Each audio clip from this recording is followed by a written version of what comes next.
اعوذ باللہ من الشیطان الرجیم بسم اللہ الرحمن الرحیم لیس البر ان تولوا وجوہکم قبل المشرق والمغرب۔ یہ آیت قرآن مجید کی اس اعتبار سے عظیم ترین آیت ہے۔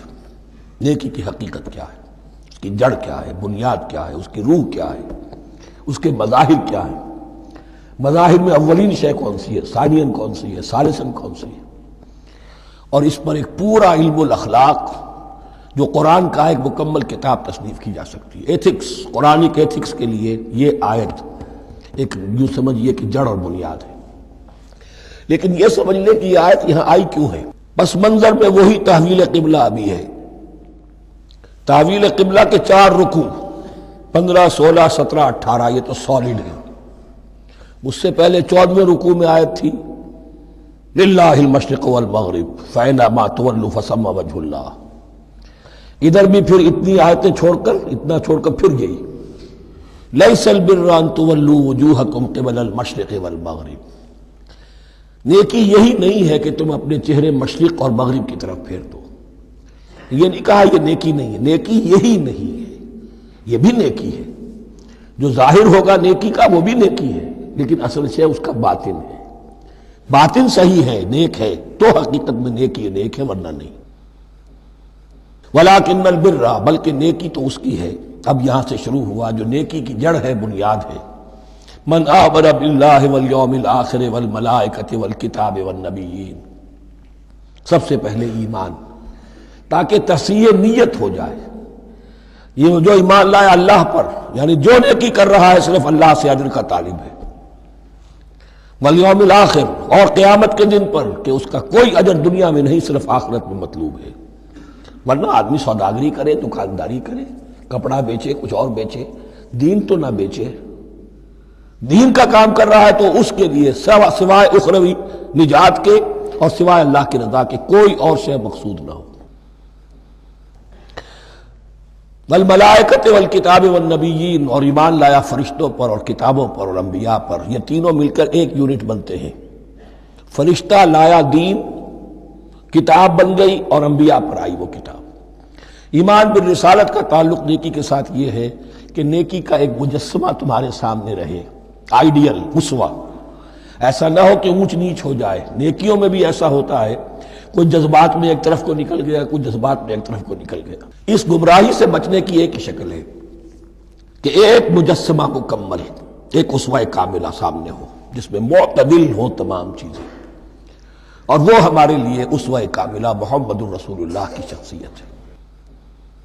نیکی کے ظاہر کے لیے ہم انہیں معیار سمجھیں گے، جو شے جتنی ان کی سیرت میں ہے اس سے زیادہ نہ ہو، اس سے کم نہ ہو۔ کوشش یہ ہو، آئیڈیل یہ ہو کہ بالکل انسان حضور صلی اللہ علیہ وسلم کے اسوہ کاملہ کی پیروی کرے۔ وَلَٰكِنَّ الْبِرَّ مَنْ آمَنَ بِاللَّهِ وَالْيَوْمِ الْآخِرِ وَالْمَلَائِكَةِ وَالْكِتَابِ وَالنَّبِيِّينَ وَآتَى الْمَالَ عَلَىٰ حُبِّهِ ذَوِي الْقُرْبَىٰ وَالْيَتَامَىٰ وَالْمَسَاكِينَ وَابْنَ السَّبِيلِ، اور دیا اس نے مال یا دے وہ مال اس کی محبت کے علی الرغم، علی حبہ اللہ کی طرف نہیں ہے، علی حب المال، علی الرغم مال محبوب ہے پھر بھی وہ خرچ کر رہا ہے، ذوی القربہ قرابت داروں پر، والیتامى یتیموں پر، والمساکین محتاجوں پر، وابن السبیل مسافر پر، والسائلین اور مانگنے والوں پر، وفی الرقاب اور لوگوں کی گردنیں چھڑانے میں۔ گویا کہ نیکی کے مظہر میں اولین مظہر یہ ہے انسانی ہمدردی۔ اگر یہ نہیں ہے تو نیکی نہیں ہے۔ عبادات کے انبار لگے ہوں اور دل میں شقاوت ہو، انسان کو حاجت میں دیکھ کر دل نہ پسیجے، کسی کو تکلیف میں دیکھ کر تجوری کی طرف ہاتھ نہ بڑھے حالانکہ تجوری میں مال موجود ہو، تو وہ دین کی روح سے بالکل خالی ہے۔ یا آپ سورہ آل عمران میں پڑھیں گے لن تنالوا البر حتى تنفقوا مما تحبون، تم نیکی کے مقام کو پہنچ ہی نہیں سکتے جب تک کہ خرچ نہ کرو اس میں سے جو تمہیں پسند ہے۔ جس سے طبیعت گھبرا گئی، اکتا گئی، کپڑے میں جو بوسیدہ ہو گئے وہ دے دیے، حاتم طائی کی قبر کو لات مار دی، وہ نہیں، جو شے پسند ہے اگر اس میں سے نہیں دیتے تو نیکی کو پہنچ بھی نہیں سکتے، تمہیں ہوا بھی نہیں لگے گی۔ وَأَقَامَ الصَّلَاةَ وَآتَى الزَّكَاةَ، دیکھیے نماز اور زکوٰۃ اب آ رہے ہیں۔ یہ ہے حکمت دین کہ ایک ہے روح دین، وہ ہے ایمان، اور جو اس کے مظاہر ہے، مظہر اول انسانی ہمدردی،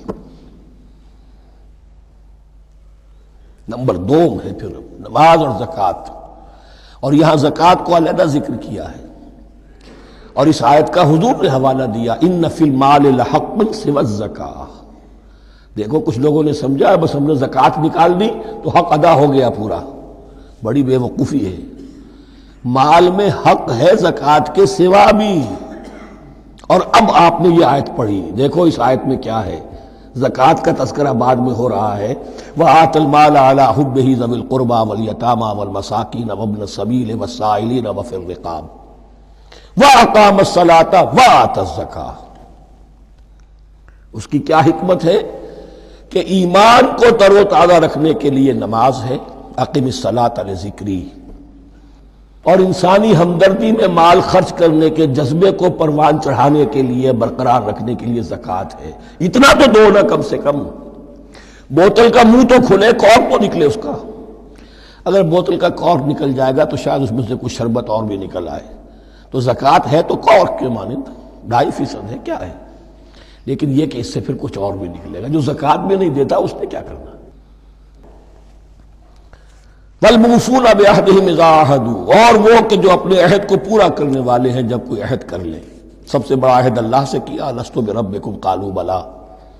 پھر عہد شریعت کا ہے کہ جو ہم نے کیا اللہ کے ساتھ، پھر آپس میں جو بھی معاہدے ہو جائیں، اور معاملات انسانی سارے کے سارے معاہدات کی شکل میں۔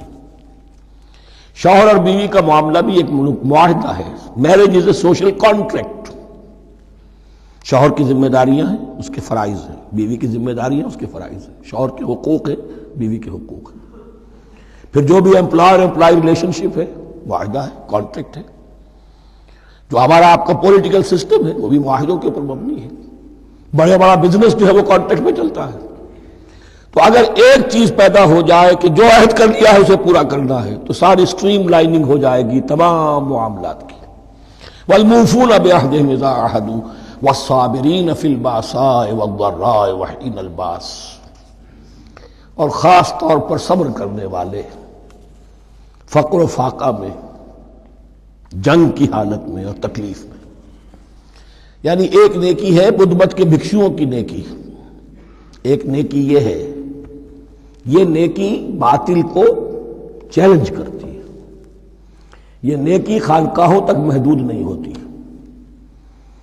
یہ نیکی صرف انفرادی سطح تک محدود نہیں رہتی۔ جو نیکی اللہ چاہتا ہے وہ یہ ہے کہ اب باطل کا سر کچلنے کے لیے میدان میں آؤ، اور جب باطل کا سر کچلنے کے لیے میدان میں آؤ گے تو خود بھی تکلیفیں اٹھانی پڑیں گی۔ صحابہ کرام کو بھی جانیں دینی پڑی ہیں، سینکڑوں صحابہ نے جام شہادت نوش کیا۔ تو آخری چوٹی کیا ہے؟ گویا کہ سمم بونم جس کو کہتے ہیں ایتھکس کے اندر، کہ اس نظریہ اخلاق میں سب سے اونچی منزل کون سی ہے؟ وہ سمم بونم جو ہے اسلام کا، والصابرین فی البأساء والضراء وحین الباس ولا تقولوا لمن يقتل فی سبیل اللہ اموات بل احیاء ولکن لا تشعرون۔ وہ آیت یاد کر لیجیے، اولئک الذین صدقوا، یہ ہے لوگ جو سچے ہیں۔ دعوت و نیکوکاری کا بہت سو کو ہے، یہ ہے وہ لوگ کہ جو سچے ہیں۔ وَأُولَٰئِكَ هُمُ الْمُتَّقُونَ، اور یہی حقیقت میں متقی ہیں۔ تمہارے ذہنوں میں کوئی اور نقشے بیٹھے ہوئے ہیں، کوئی لباس ہے، وضاقتہ ہے، بس یہ بڑا متقی آدمی ہے۔ تقویٰ اس کا نام ہے، یعنی یہ پوری انسانی شخصیت کا ایک حیولہ ہے، ایک پوری انسانیت کا ایک فرد کا نقشہ کھینچ دیا گیا کیریکٹر کا، جس کے اندر روح ایمان اور خارج میں اس ترتیب کے ساتھ دین کی یہ تقاضے اور نیکی کے یہ مظاہر موجود ہیں۔ اللہم ربنا اجعلنا منہم، اللہم ربنا اجعلنا منہم۔ صدق اللہ العظیم۔